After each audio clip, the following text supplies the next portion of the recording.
A pergunta eu sei a resposta, porque nós estamos num clima de alegria, de entusiasmo. Entusiasmo é uma palavra linda, vem do grego cheio de Deus, entheos, cheio de Deus, entusiasmo. Mas eu vou começar fazendo uma pergunta que eu sei a resposta. É típico de professor isso.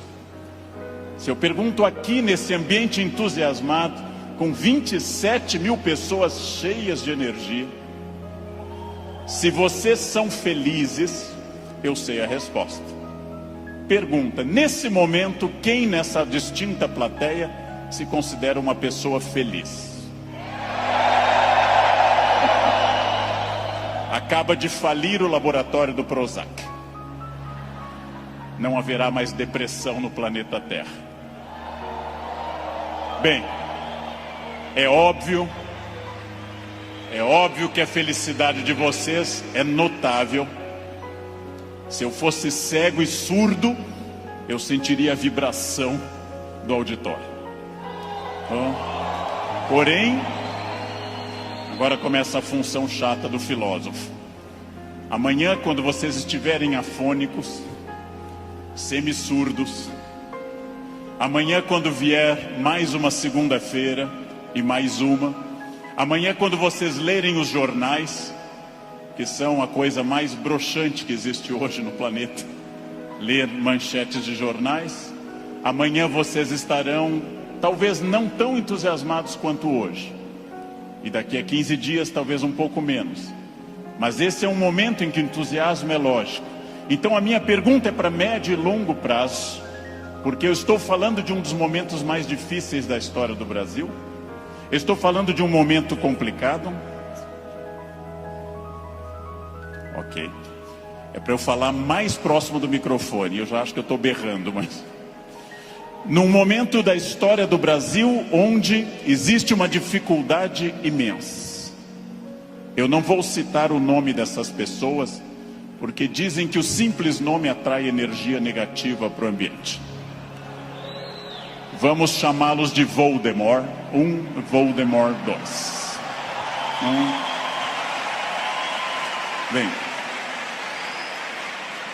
muito difícil que eu consiga pensar, porque da mesma forma que nós temos um momento político difícil, nós temos um isolamento enorme neste país, e as pessoas quase todas estão fechadas sobre seus aparelhos, estão fechadas sobre aquilo que estão lendo e vendo, estão mais olhando suas telas do que outras pessoas.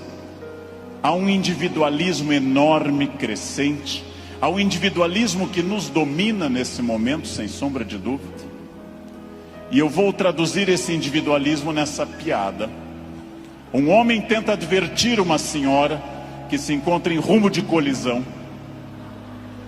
e grita o núcleo duro da mensagem, vaca, porque ele não tem tempo para elaborar uma frase, ele não tem tempo para dizer, cuidado, ó senhora, haverá um choque.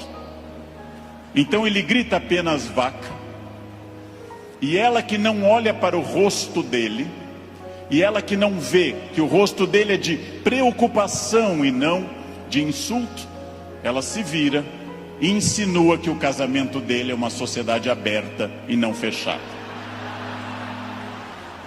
Bem,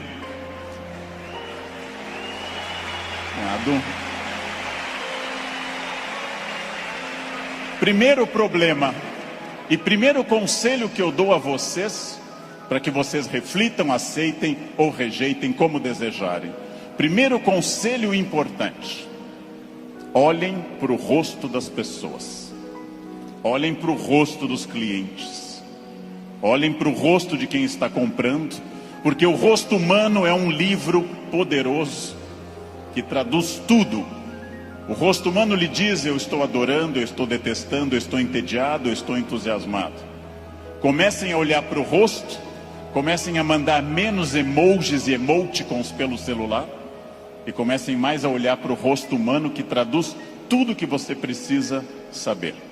Chego a sugerir ousadamente que vocês olhem para o rosto das pessoas da própria família, que conversem com maridos e mulheres. Olha a minha ousadia. que olhem para essas pessoas, que vocês passem a avaliar valores, emoções, sentimentos, que vocês passem a pensar claramente em cada indivíduo único.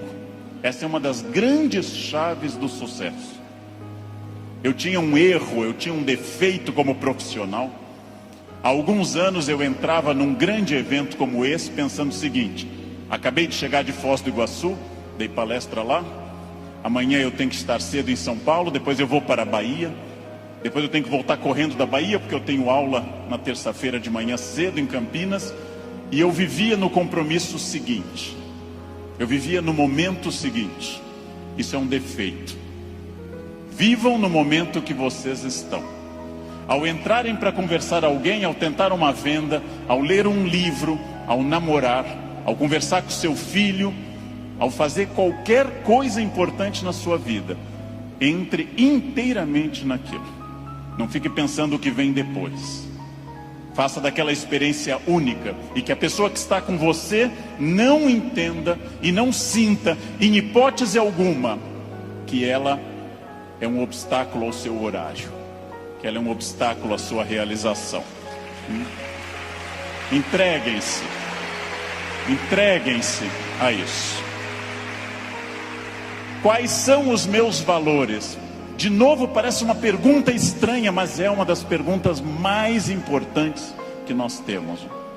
Qual é o seu valor? Qual é o seu valor principal? Qual o seu valor auxiliar? O que faz você se emocionar? O que move seu coração? O que impulsiona seu despertar? Quais as ideias que você tem mais fortes pela manhã? Com que você dorme pensando em quem? Estes são seus valores. Decidiu que seus valores são família, dinheiro, um equilíbrio entre os dois? Decidiu que seus valores são viagens, família, dinheiro, um equilíbrio entre os três? Perfeito. Definido o valor, procure este valor obsessivamente, sem cessar em nenhum momento. Há mais de 40 anos, quando eu estava estudando línguas inclusive, eu ouvi várias pessoas dizendo sempre que era muito esforço. Quando eu fiz a faculdade, evitei excesso de festas, evitei maconha, o que num curso de humanas na USP é um isolamento muito grande, não pegava ninguém. Evitei coisas, foquei no que eu queria. Eu estou aqui para estudar. Eu estou aqui para estudar muito. Depois continuei estudando e fiz mestrado e doutorado, fui morar fora, aprendi línguas e sempre mirando no meu valor. Meu valor é ser um profissional de excelência. E não apenas excelência média, de grande excelência.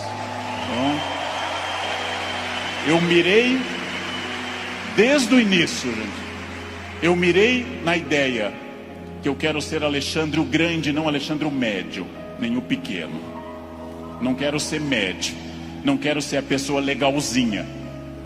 Por incrível que pareça, e até vaidoso que possa parecer a vocês, mas isso foi um lema de vida. Desde muito cedo eu disse: eu quero ser, se não o melhor, um dos melhores professores do Brasil. Um valor alto, vaidoso. Só que eu aprendi que mirando alto, às vezes a gente consegue um pouco menos. Se você mirar baixo, você consegue ainda menos. Mire alto. Não tente ser o melhor vendedor do condomínio, é muito pouco.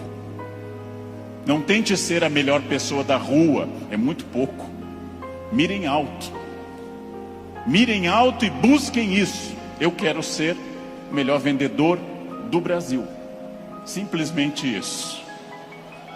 Se alguém acha que não pode, ache os instrumentos para poder.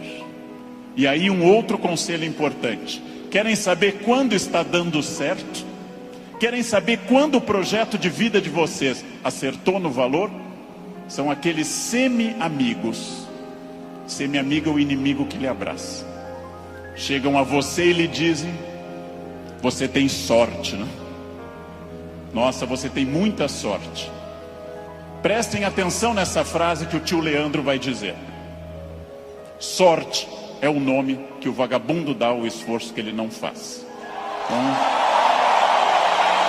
sorte existe, sim. Eu não controlo tudo. Eu não sou Deus, eu não controlo tudo. Por vezes eu estou em Congonhas, o avião tenta aterrissar e arremete. É para testar a força do esfíncter de vocês. Eu não controlo...